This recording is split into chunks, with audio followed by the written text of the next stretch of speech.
Bem, hoje nós vamos tratar um assunto preciosíssimo. Eu intitulei essa palestra de A Doutrina da Eleição Incondicional, o estandarte da soberana graça de Deus. Eu queria que você abrisse sua Bíblia na carta aos Efésios, e nós vamos ler os versos 3 a 12. Efésios capítulo 1, versos 3 a 12.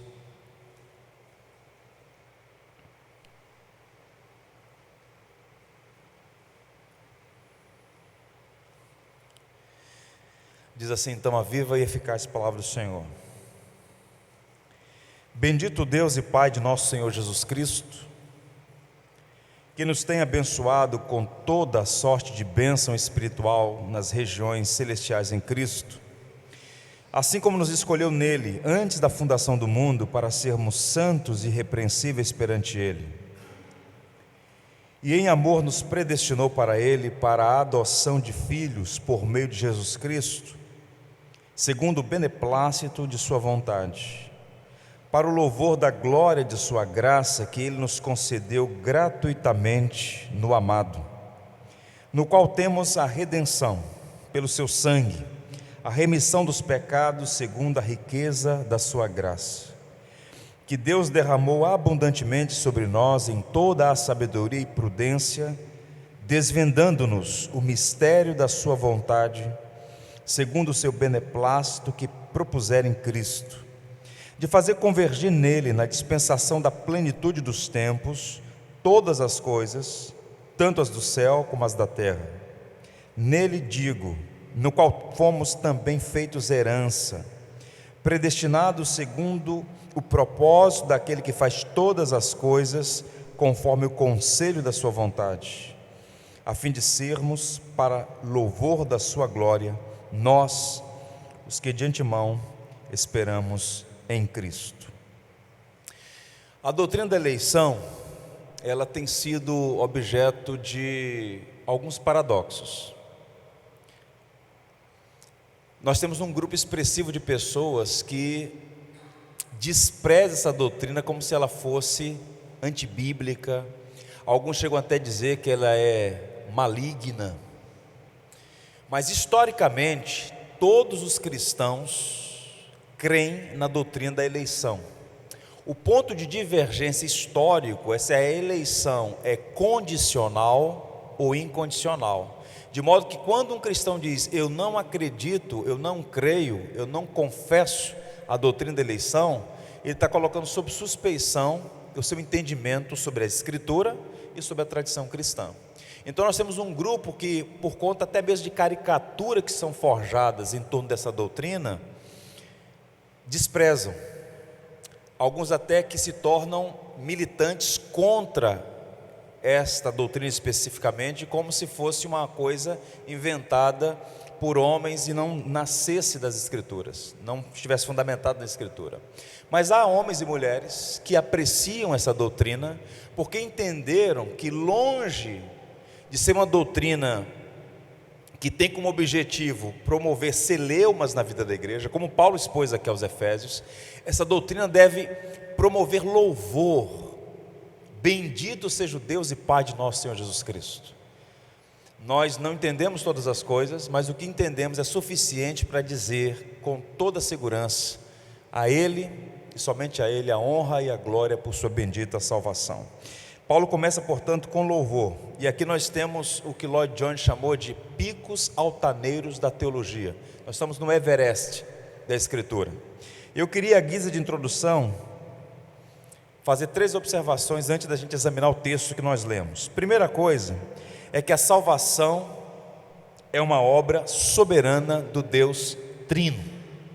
Nós, cristãos, somos monoteístas trinitários. Nós cremos no único Deus, que ao mesmo tempo é Pai, Filho e Espírito, coiguais e coeternos. De modo que quando a gente olha para a Escritura, o que a gente observa é que esta grande redenção, ou como disse o autor à carta aos Hebreus, a tão grande salvação, ela é operação direta do Pai, do Filho e do Espírito. A Bíblia diz em todas as suas partes que o Pai planejou a nossa salvação.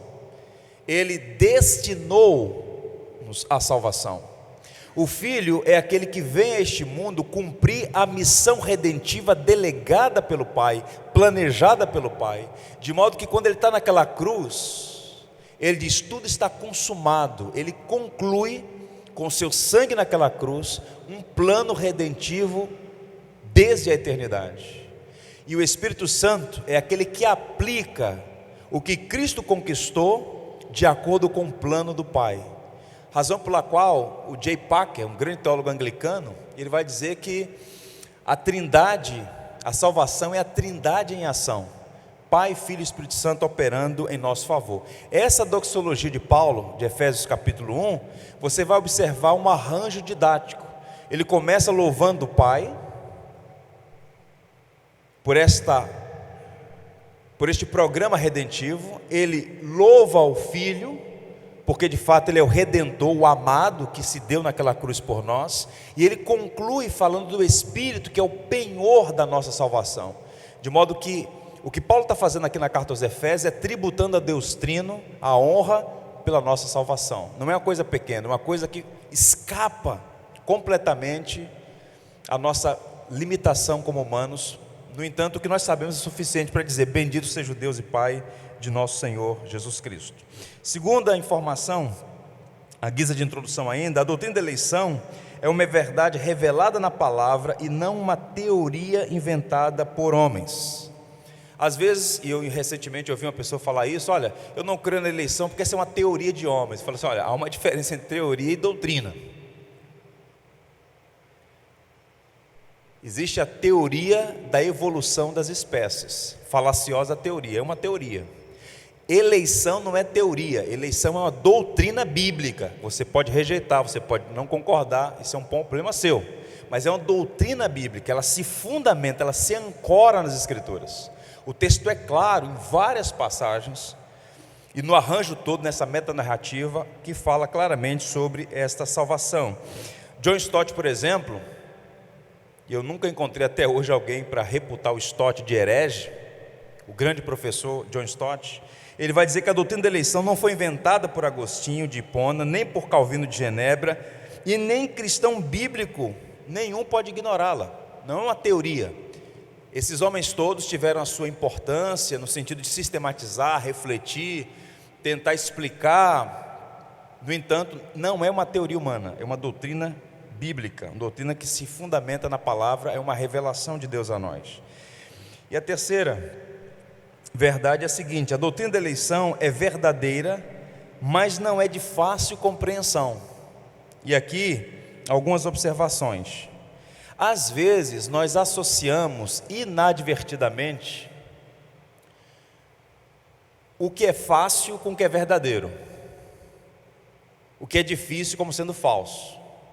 Isso é perigoso. Vejamos, nem tudo que é fácil é verdadeiro, e nem tudo que é difícil é falso.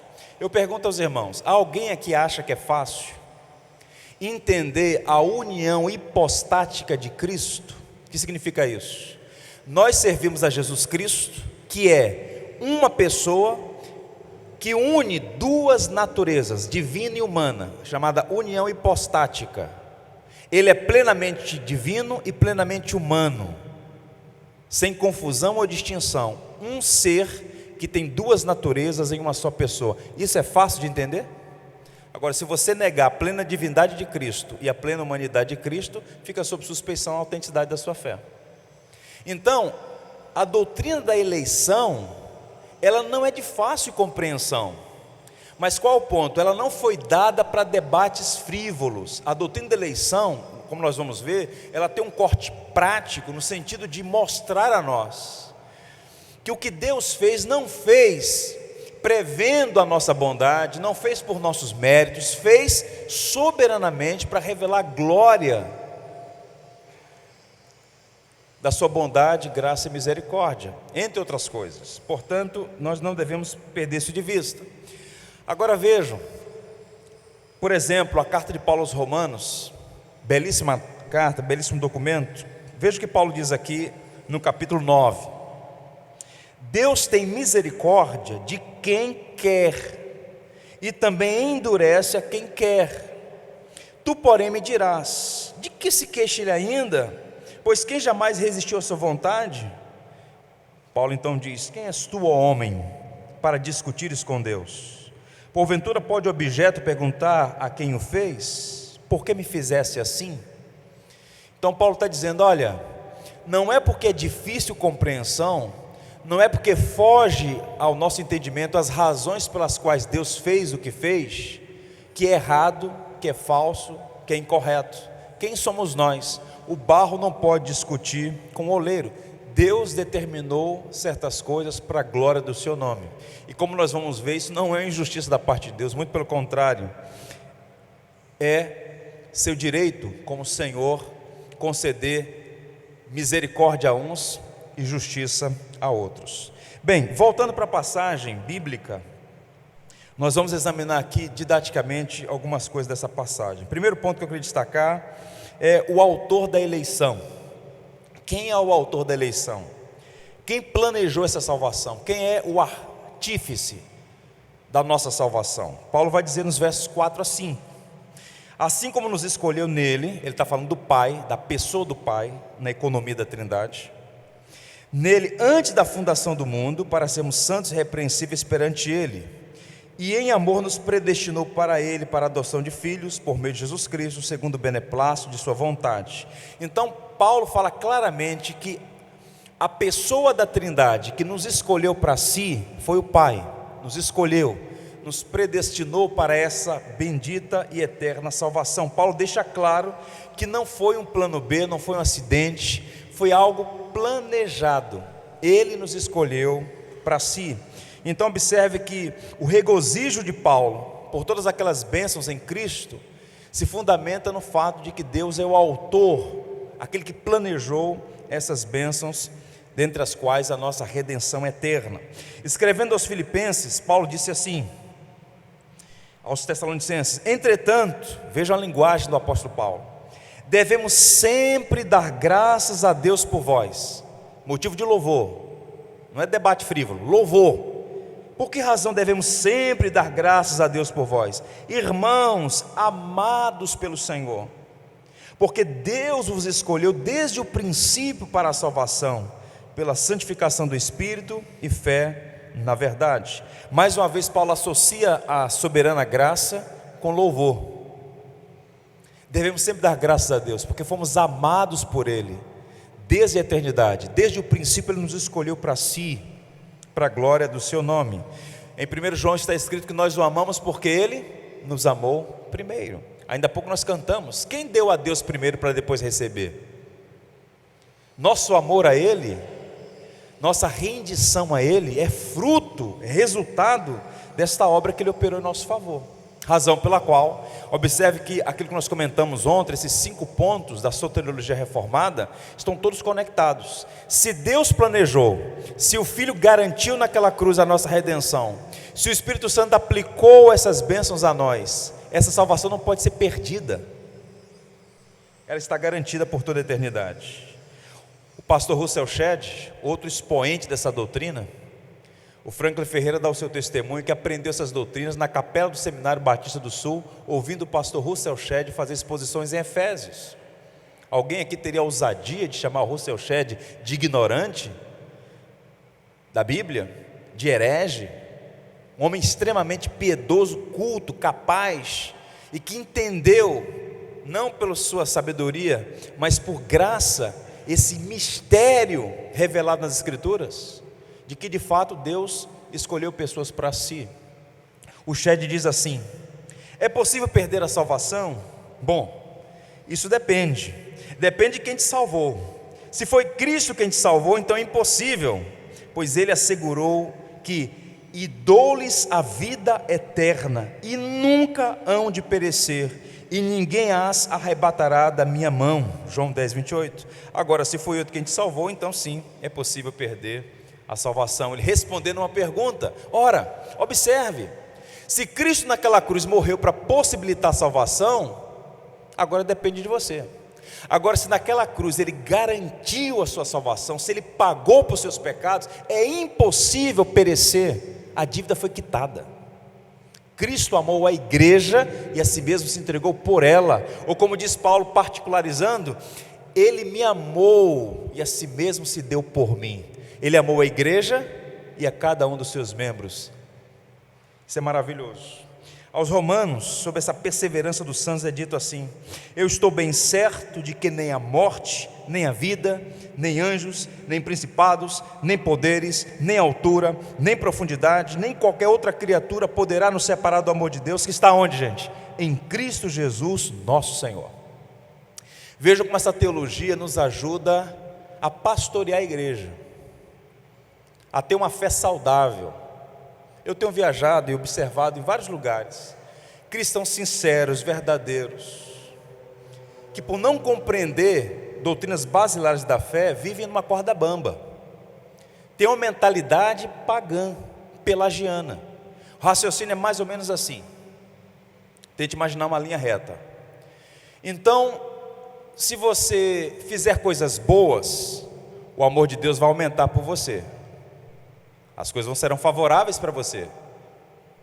Mas se você começar a dar umas vaciladas na caminhada, fazer umas besteiras, o amor de Deus começa a diminuir, Deus começa a pesar a mão. Então o crente fica assim, achando que o amor de Deus aumenta e diminui, dependendo da maneira como ele se comportar. Se ele se comportar direito, ora, talvez eu seja salvo. Isso é diametralmente oposto à mensagem do Evangelho. A mensagem do Evangelho é que, apesar de você, apesar de nós, de uma maneira que nós não podemos explicar, Ele nos amou desde a eternidade, e nos amou tão intensamente, que na plenitude dos tempos Ele enviou o Seu Filho a este mundo. O Verbo se fez carne, habitou entre nós. Ele nasceu para morrer a nossa morte, e naquela cruz Ele derrama a sua vida na morte, para que tivéssemos vida, de modo que, como disse Agostinho, a medida do amor de Deus é nos amar sem medida. Nada do que você faça, poderá aumentar ou diminuir o amor de Deus por você. Nada. Ele já garantiu, já provou para você o quanto Ele o ama. Deus prova o seu amor para conosco em que Cristo morreu por nós, quando ainda éramos o que, gente? Pecadores. Isso é maravilhoso. Entender essas verdades aquieta o coração, de modo que eu vou buscar viver uma vida de boas obras, eu vou buscar glorificar o meu Salvador, não para merecer salvação, porque ela é imerecida, mas para evidenciar que eu sou um salvo e transbordar minha gratidão a Cristo, viver devoto a Ele. Tudo que eu tenho, tudo que eu sou, deve girar em torno da pessoa de Cristo, o excelente, o amado de todas as nações. Portanto, o autor da salvação, o autor da eleição é o próprio Deus. Segundo, a veracidade da eleição.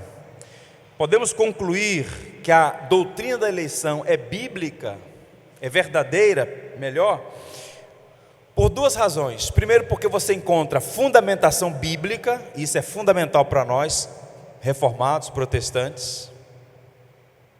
A Bíblia é o tribunal supremo, é a regra, o padrão de fé e prática, a crença e a conduta, ok? Então a Bíblia.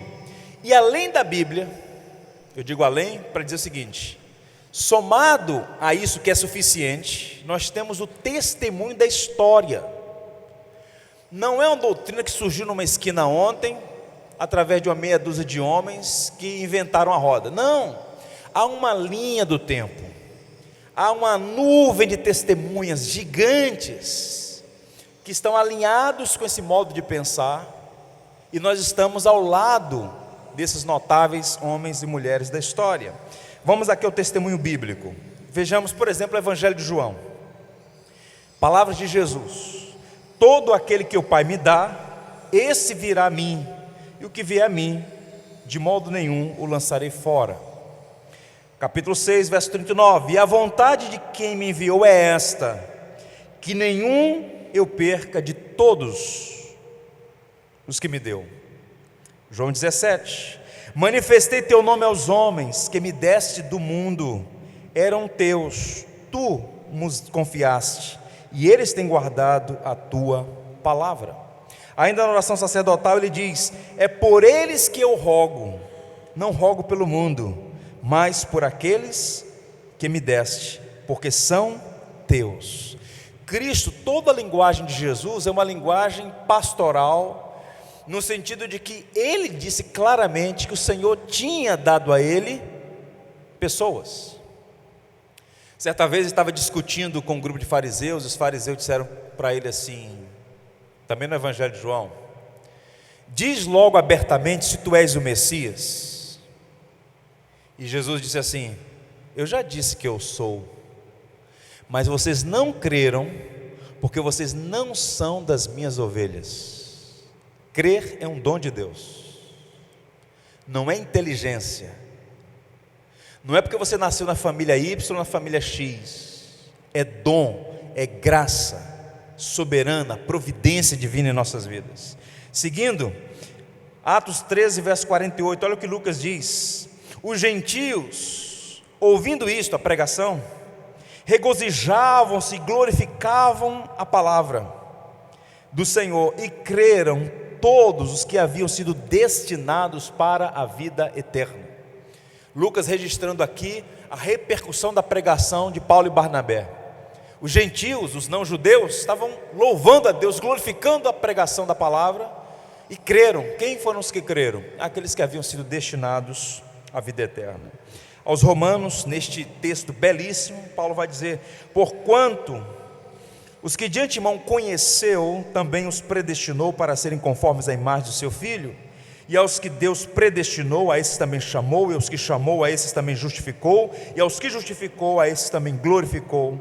Quem tentará acusação contra os eleitos de Deus? É Deus quem os justifica.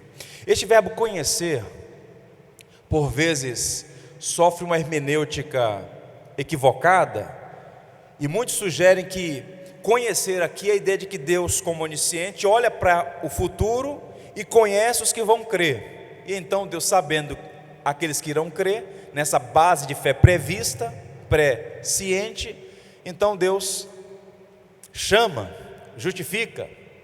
Mas o verbo conhecer aqui não é nesse sentido. Você pega, por exemplo, e não é minha intenção fazer um exegese desse texto, mas apenas para esclarecer. Você pega, por exemplo, a Septuaginta, que é o Antigo Testamento na língua grega.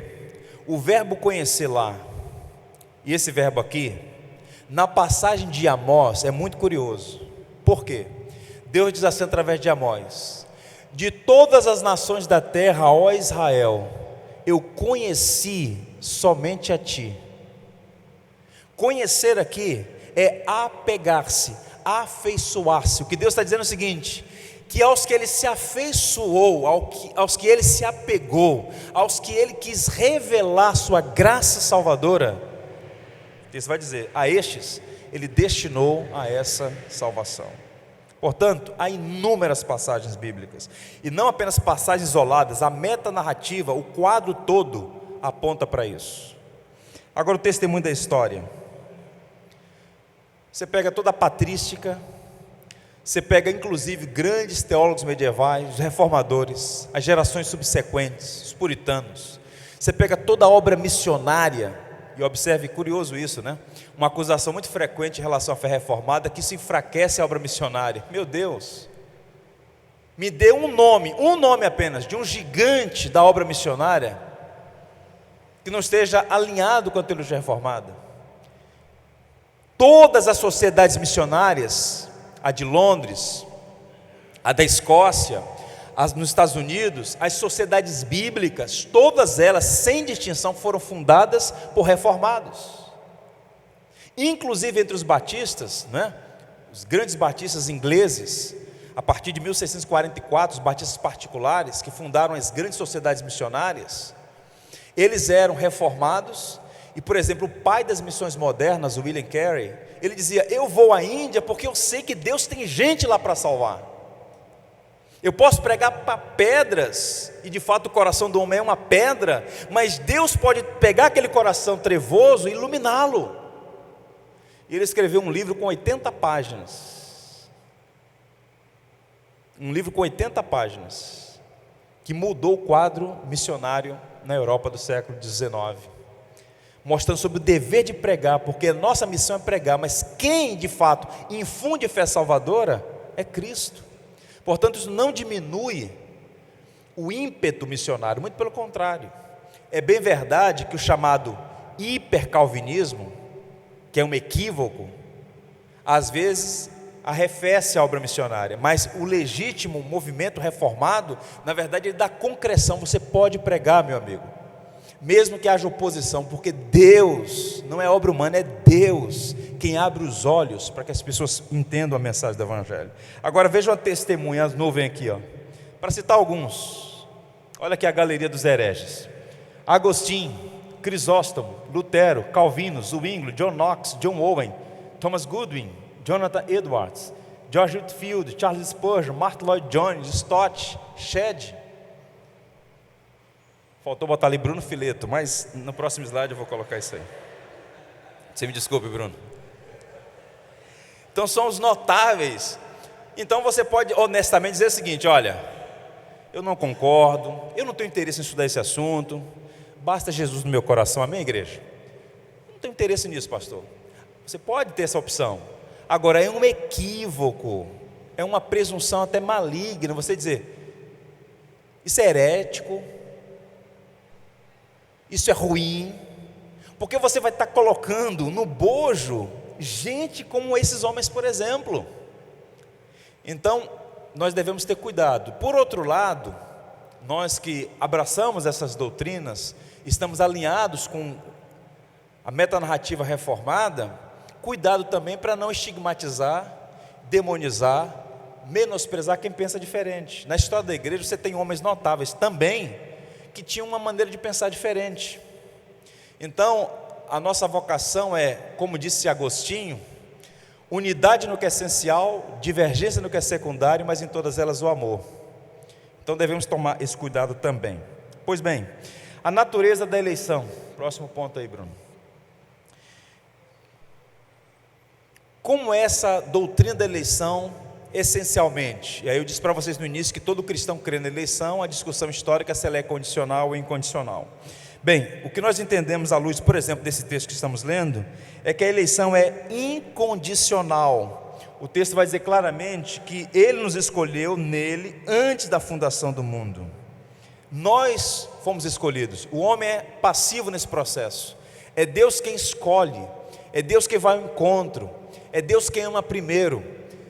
Não depende, como diz Paulo aos Romanos, capítulo 9, verso 16, de quem quer ou de quem corre, mas de Deus usar de compaixão. Portanto, a eleição não resulta da fé, mas é a causa dela. É evidente que você tem que crer, você tem que se arrepender, você tem que render-se a Cristo, reconhecer a mensagem do Evangelho como autêntica. No entanto, tudo isso é fruto dessa eleição. A fé também é dom de Deus, é Deus que nos, pelo seu Espírito, quem nos convence do pecado e torna o arrependimento, nos leva ao quebrantamento. Atos 13, 48 fala sobre isso: todos quanto foram destinados para a salvação creram. Portanto, Deus não escolheu porque éramos santos, Deus não nos escolheu por causa das nossas boas obras, Deus não nos escolheu por causa da nossa obediência, não, nada disso. Paulo diz que Deus é quem opera em nós, tanto querer quanto efetuar. Então houve algum momento na sua vida, e aqui eu conheço praticamente ninguém, mas eu tenho certeza que a sua experiência é basicamente essa: em algum momento da sua jornada de fé, você ouviu o Evangelho, e esse ouvir pode ter sido lendo a Bíblia sozinho em casa, ouvindo o testemunho de alguém, enfim, de alguma maneira a mensagem do Evangelho chegou a você. Em algum momento você teve que confiar em Cristo, não é acreditar em Jesus, é confiar em Jesus, se arrepender dos seus pecados. Houve uma conversão, você estava numa direção, fez o caminho oposto. Tudo isso, numa teologia que a gente chama de Ordos Salutis, na ordem da salvação, o fundamento de tudo isso é esta eleição lá atrás. O homem tem que crer, o homem tem que se arrepender, mas tudo isso só é possível baseado nesta eleição eterna, e que de fato é que providencia os meios para que aqueles a quem Deus amou desde a eternidade ouçam o Evangelho e se rendam à sua mensagem, se submetam a Jesus Cristo. Caminhando, a eleição é para um relacionamento pessoal com Deus. O texto vai dizer: e em amor nos predestinou para Ele. A essência da vida eterna é conhecer a Deus, é amá-lo, viver para Ele. Isso faz toda a diferença. Observe: e em amor nos predestinou para Ele, para a adoção de filhos, por meio de Jesus Cristo, segundo o beneplácito de sua vontade.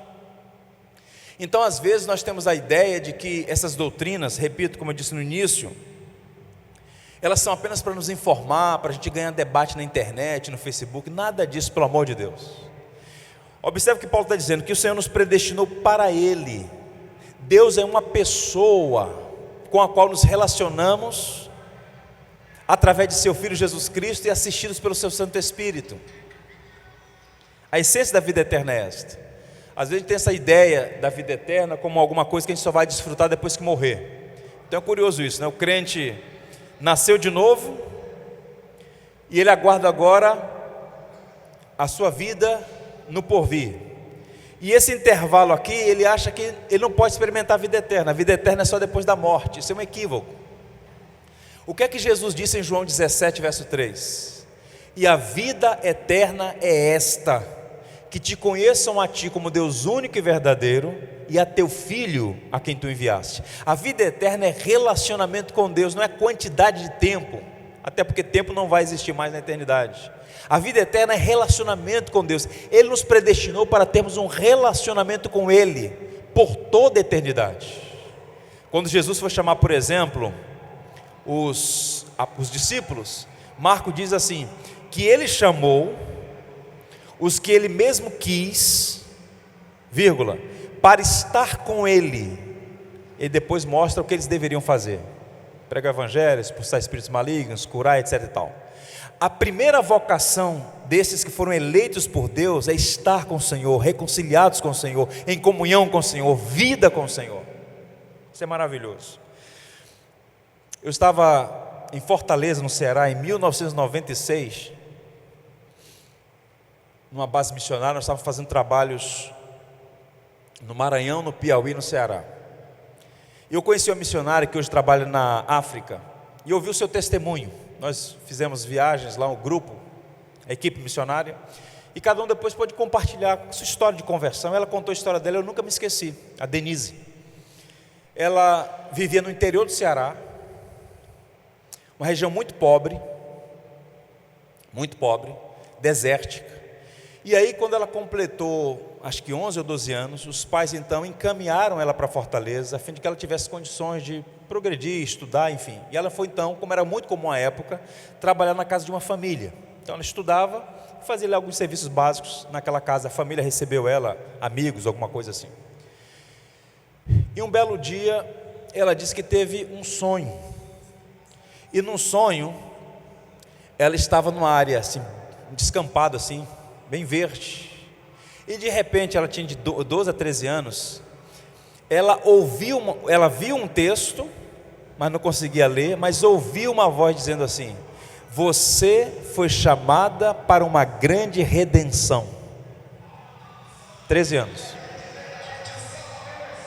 O inimigo está furioso, mas a vitória é nossa. Amém, Felipe?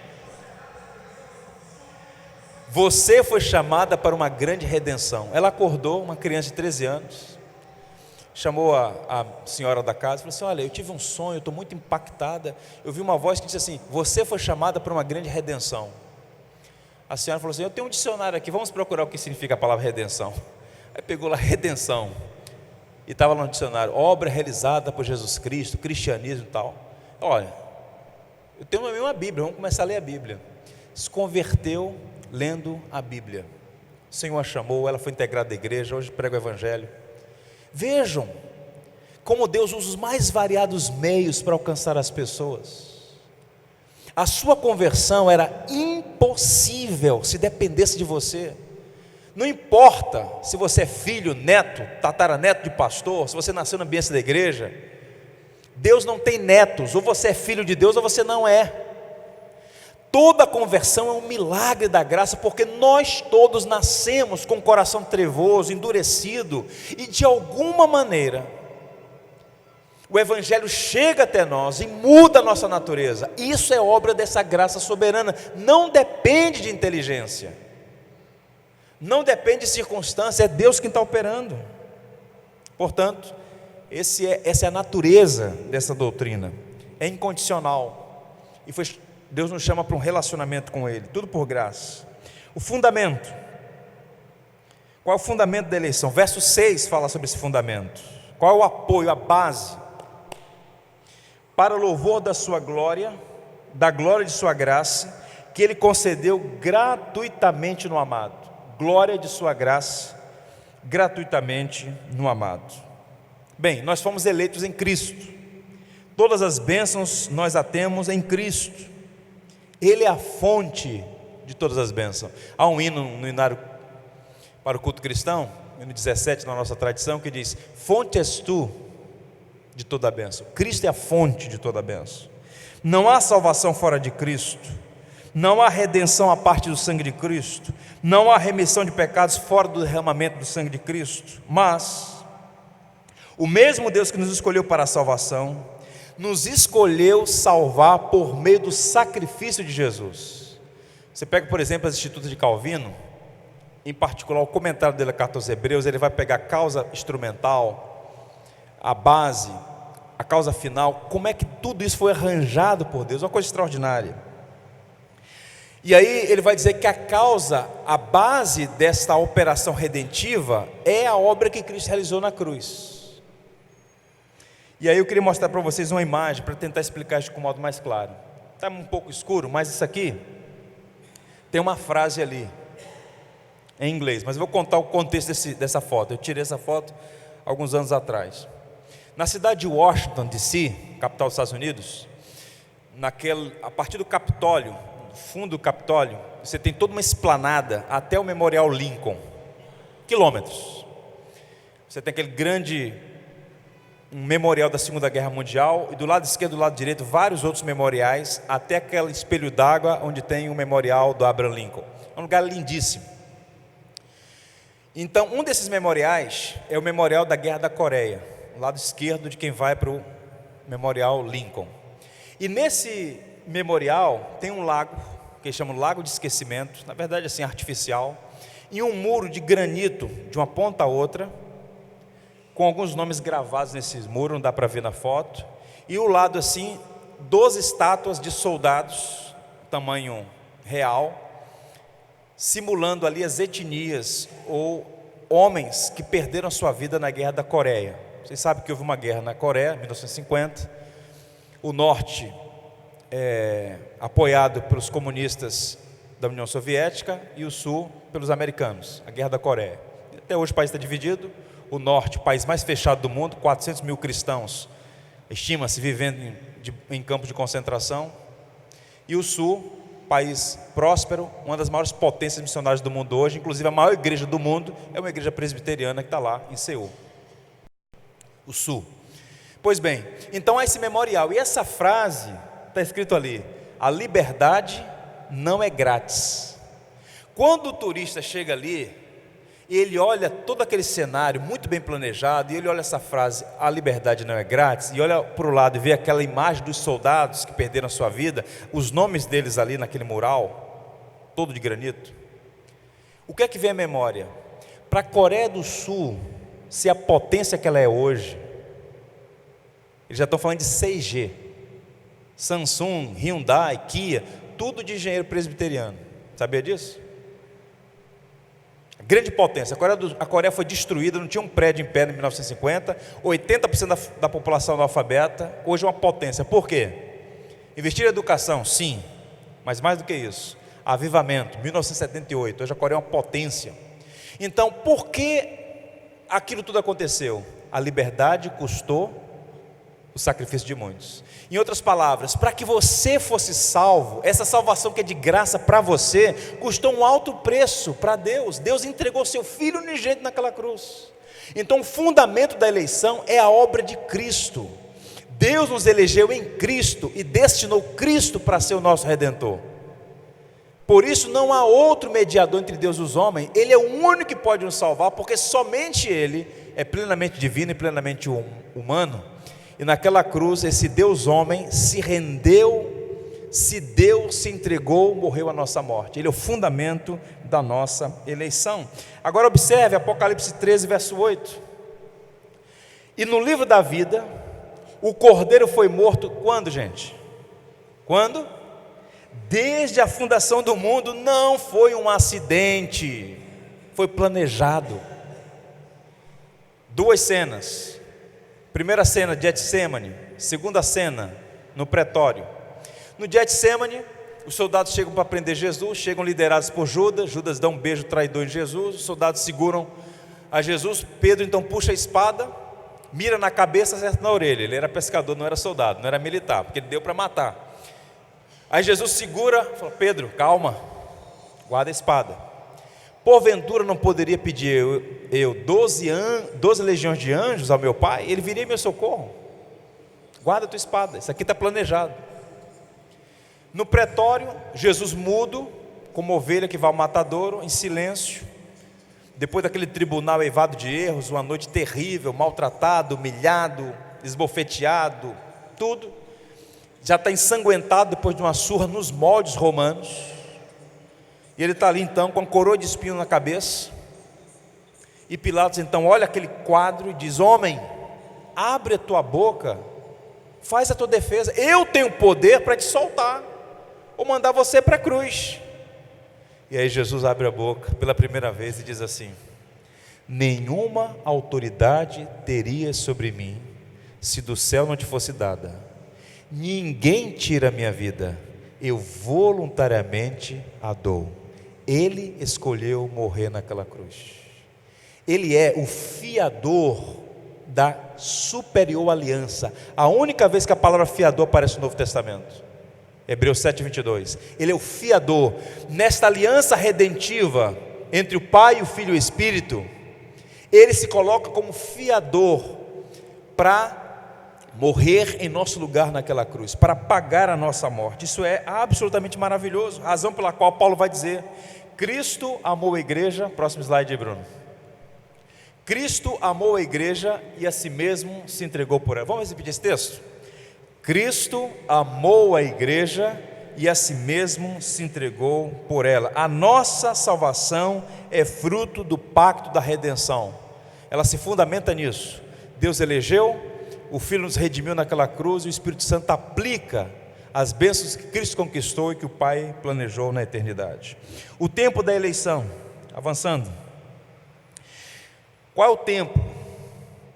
Quando eu falo sobre isso, eu gosto de pensar o seguinte, até para nos ajudar a entender um pouco esse mistério. O tempo é uma categoria que foi criada por Deus. Deus é o eterno que vive na ambiência da eternidade. Para nós há ontem, hoje e amanhã. Para Deus, o ontem, hoje e amanhã é o eterno agora. Tente imaginar comigo. Se Deus recuar um pouquinho assim, ó, aqui está o tempo. Deus olha para o lado e vê Adão no paraíso antes da queda. Deus abaixa a cabeça e nos vê aqui agora em Itaperuna. Ele olha para o lado e ele vê tudo consumado. Deus está fora do tempo. O tempo foi criado por Deus. Nós estamos no tempo e um dia vamos para a eternidade. Isso é misterioso e difícil de entender. Agostinho escreveu um tratado sobre isso. Agora observe, ele vê o quadro todo.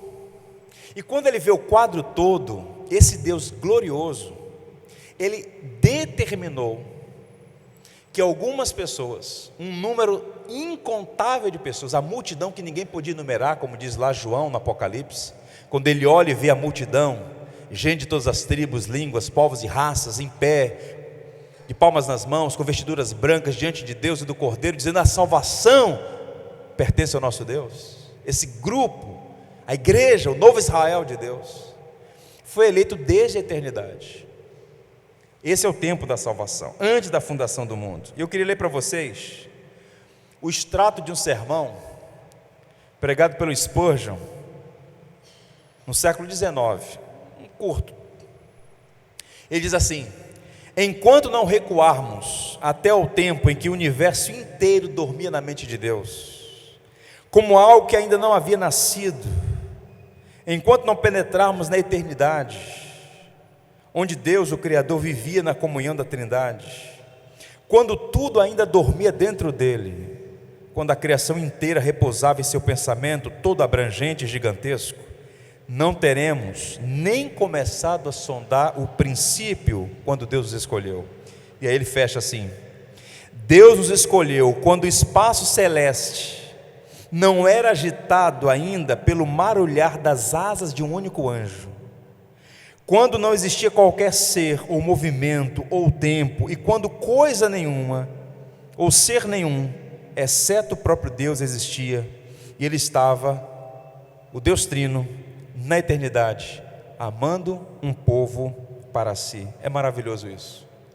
Desde a eternidade nós fomos amados. Quando o tempo não existia, quando nada existia, Deus nos amou.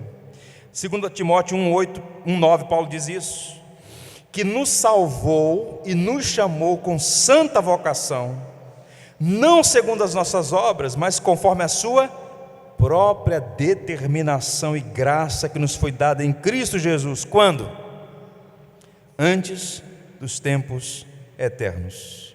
Esse plano nunca foi frustrado, nunca foi anulado, ninguém pode impedir.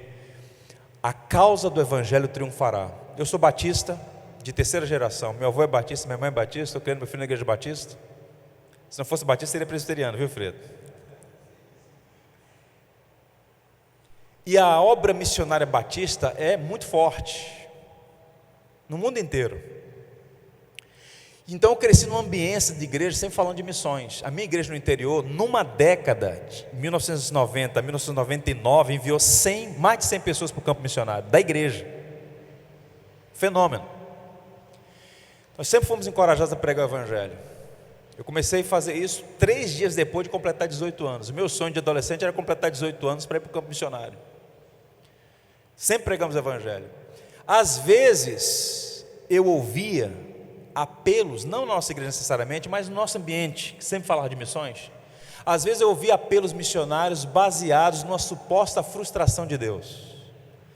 Os povos estão sem Cristo, coitados, se eles não ouviram o Evangelho, a morte de Cristo terá sido em vão.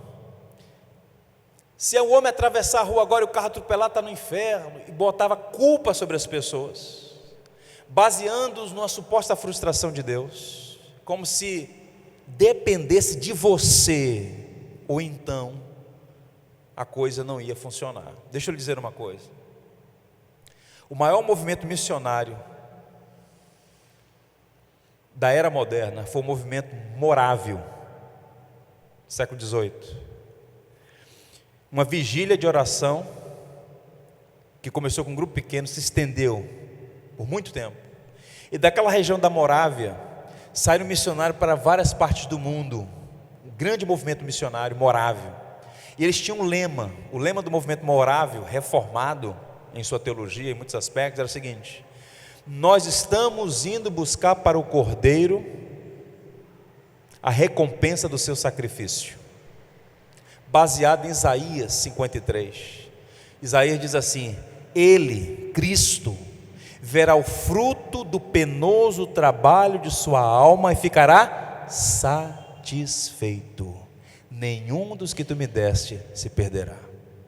Quando eu encorajo a igreja a pregar o Evangelho, quando eu mesmo saio para pregar o Evangelho, eu estou participando, tendo o privilégio de participar de algo que é vitorioso por natureza, porque Deus mesmo comprometeu-se consigo mesmo com o triunfo do Evangelho. O Evangelho triunfará, irmãos. Nenhum daqueles pelos quais Cristo morreu naquela cruz se perderá. É inconcebível, teologicamente, pensar que pessoas pelas quais Cristo morreu na cruz perecerão. Ora, não é uma morte substitutiva? Cristo já pagou pelos pecados dessas pessoas, por que elas vão perecer? Não podem perecer. Cristo naquela cruz não possibilita salvação, Cristo garante salvação, garante a salvação do seu povo, da igreja. Cristo amou a igreja, assim mesmo se deu por ela. Quando os anjos apareceram a Maria, disse àquela mulher: este menino salvará o seu povo dos pecados deles. Isso dá concreção à obra missionária, esse entendimento. Caminhando para o final, o propósito da eleição, baseados nesta obra de Cristo. Qual é o propósito da eleição? Alguns propósitos. Fomos eleitos para a vida eterna, sim, e esta vida eterna implica numa vida de santidade aqui e agora, santos e irrepreensíveis perante Ele. Somos eleitos para a santidade, não para o pecado. A santidade confirma a nossa eleição. Eu já sou eleito, estou salvo, uma vez salvo, salvo para sempre, Cristo já fez tudo, vou viver uma vida qualquer. Fica sob suspeição. A marca de um homem eleito, de um salvo em Cristo, é o desejo intenso de ser cada vez mais parecido com Cristo, glorificá-lo. Aquele que furtava, não furte mais; o que mentia, pare de mentir; o que vivia na imoralidade sexual, abandone essas coisas, porque Cristo nos chamou para a santificação. Marido, ame a sua mulher como Cristo amou a igreja. Mulheres, submetam seu marido. Pais, não irritem vossos filhos; filhos, obedeçam vossos pais. Observe que o entendimento teológico vai ter implicações em todas as áreas da nossa vida, porque o Evangelho é o poder de Deus conformando a nossa vida à imagem de Cristo, o homem perfeito. Ele fala, portanto, de santidade e irrepreensibilidade, sem manchas. Nós somos chamados para isso. Aqui em São Paulo, na capital, uma moça, funcionária de uma multinacional alemã, inteligentíssima, futuro promissor, se converteu, começou a frequentar uma das nossas igrejas ali na capital, e então ela se afeiçoou a um rapaz da igreja, e planejaram se casar. Até aí tudo bem, 2 jovens solteiros, que se amavam, vamos nos casar. No entanto, ela trabalhava numa multinacional que tinha uma diretriz, desde Munique, lá na Alemanha. Eles só admitiam funcionários solteiros. Eles queriam que houvesse engajamento, comprometimento completo com a empresa, com o programa da empresa, com a carreira, etc. Entendiam então que o casamento poderia dificultar filhos, etc. Então nós éramos jovens solteiros, deslocamento, viagem, congresso, tal. Enfim, era o propósito da empresa. E então ela falou, estava numa bifurcação: vou seguir minha carreira promissora na empresa ou me casar? Eu vou me casar. Então ela preparou uma carta demissória, procurou o chefe dela no departamento, falou assim: olha, vim aqui e você já sabe que estou namorando, estou noivo, vou me casar, e eu sei como é a política da empresa, eu vou me casar, vou viajar, e quando eu voltar eu vejo, vou enviar currículos e tal, e entregando a carta demissória para o cara, lá para o diretor. E quando ele pegou a carta, ele disse: eu tenho uma coisa para falar para você. Aí pegou a carta e assim, rasgou. Nós já sabíamos que você ia se casar, e nós fizemos uma reunião já faz um tempo com a diretoria, e já nos comunicamos com o Munique, lá a sede da empresa. Há muitos funcionários aqui na nossa empresa, e nós sabemos disso, que se casaram por debaixo do pano para não perder o emprego. E ao vir aqui e ser honesta com a política da empresa, você revela o seu caráter e a fé que você demonstra ter no Deus que você serve. E é de gente como você que nós precisamos, de gente de caráter e integridade. Você não será demitida, muito pelo contrário, nós vamos promover, você vai gerenciar um outro setor aqui na empresa. Isso é o Evangelho. Vida transformada. Transformação. Veja, meus irmãos, o escândalo do comportamento evangélico. Não há mais diferença.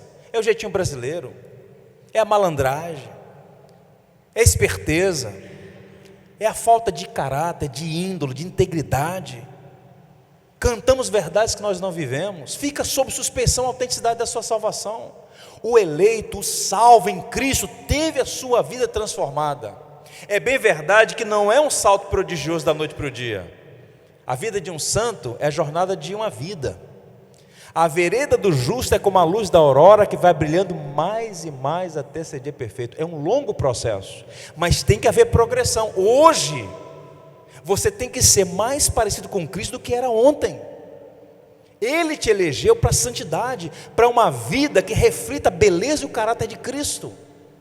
Portanto, a eleição envolve esse privilégio, essa graça bendita e maravilhosa, mas ela vem acompanhada de uma grande responsabilidade. Lutero dizia, a sua paróquia, lá em Wittenberg, todas as vezes que você for lavar o seu rosto pela manhã, lembre-se do seu batismo, vá e viva de acordo. Lembre-se quem você é um salvo em Cristo, eleito para a santidade. E mais, eleitos para uma vida de comunhão com Deus. Observe a linguagem que ele usa aí, adoção de filhos. Ele nos chamou para isso, irmãos, para ser seus filhos. Há uma frase atribuída a Ora Calvino, Ora C.S. Lewis, que é a seguinte: o Filho de Deus se fez filho do homem para que os filhos dos homens se tornassem filhos de Deus. Deus só tem um filho, que é Jesus, o Verbo eterno. Mas nele, em Jesus, nós somos adotados para um relacionamento com Deus, para ser amigos de Deus, ter comunhão com Deus, ter vida com Deus. O Warren Wiersbe diz assim: um filho natural, veja que a doutrina da adoção aponta para isso também.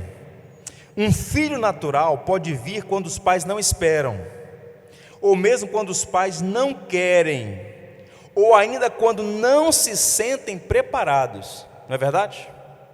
Mas a adoção é um ato consciente, deliberado e resoluto de amor, é uma escolha voluntária. Quando a Bíblia diz que Ele nos adotou para si, isso revela que foi uma escolha consciente e deliberada. Ele te adotou. Bem, por isso Lutero dizia que toda fé cristã relacional é pronomes. O Deus que diz meu povo, e nós respondemos nosso Deus, é relacionamento, é comunhão, é vida. Final, eleitos para o louvor, para uma vida de louvor ao Deus de toda a graça. Ele encerra o verso 6 falando isso: louvor da glória de sua graça. Louvar a Deus, bendizer a Deus, que é mais do que cantar. Envolve canto, mas não é só canto, é uma vida inteira de tributo a Deus, de gratidão a Deus, de louvor a Deus, de consagração a Deus, aquele que nos amou gratuitamente no seu amado. Graça, portanto, é amor aos que não merecem. Se alguém pudesse me perguntar, essa doutrina, e ela tem implicações para a vida da igreja, pastor? Sim, algumas. Ela deveria gerar em nós, a primeira coisa, humildade. Não fui escolhido por méritos, você foi amado apesar de você, nunca se esqueça disso. E outra coisa, não existe vacina de dose única contra o orgulho.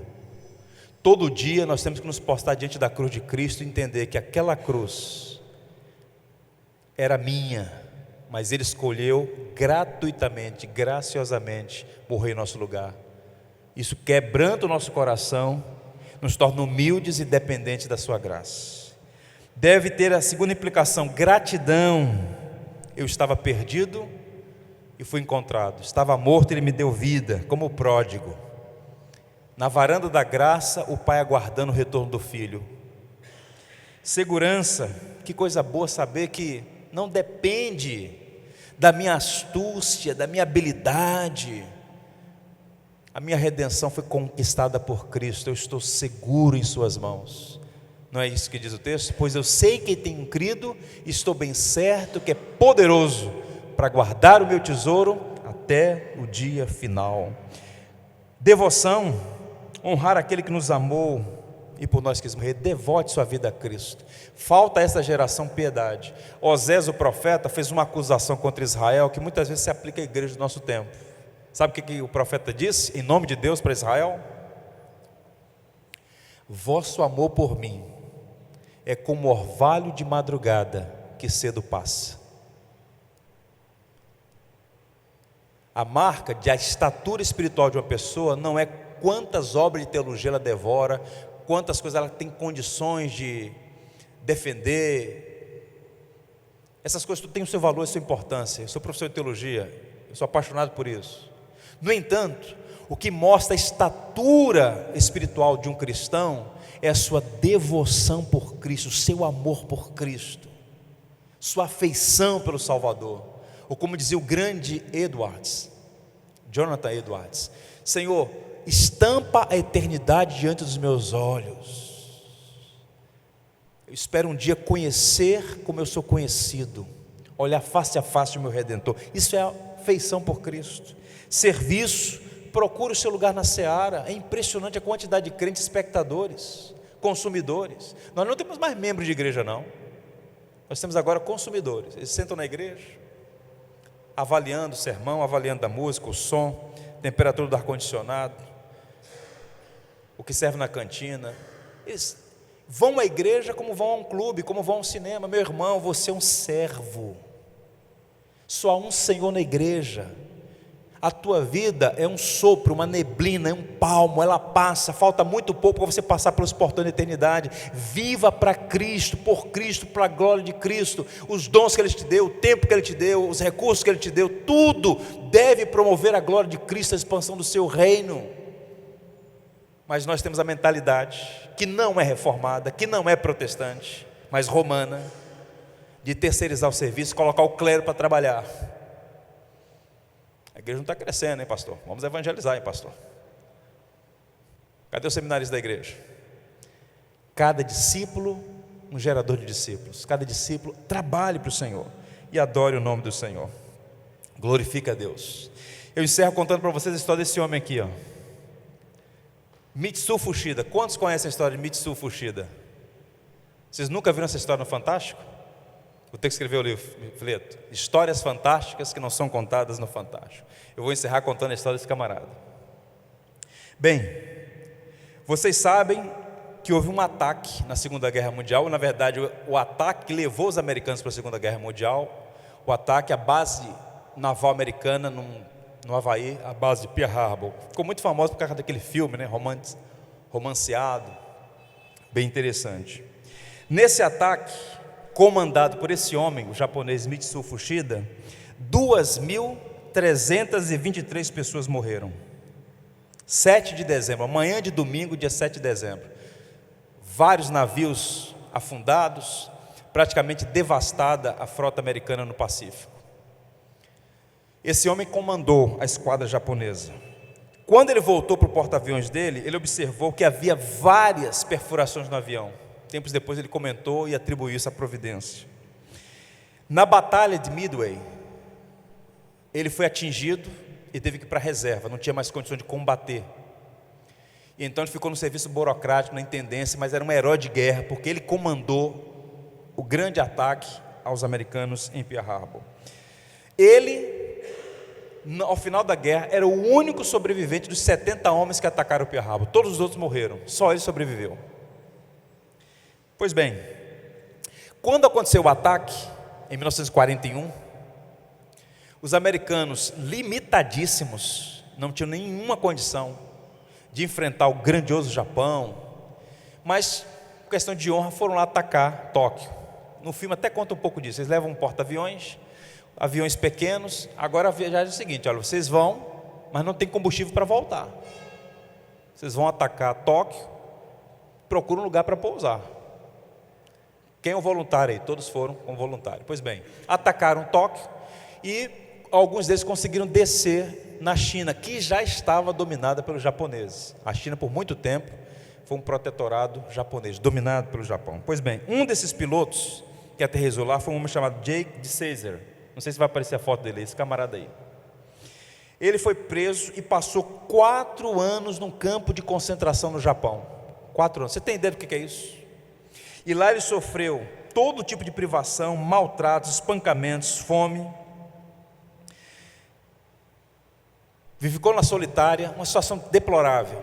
Terminou a guerra, ele e outros soldados foram libertos. Ele então volta para o Japão, para os Estados Unidos. E quando ele volta para o Japão, ele volta para os Estados Unidos, ele volta com um ódio mortal dos japoneses.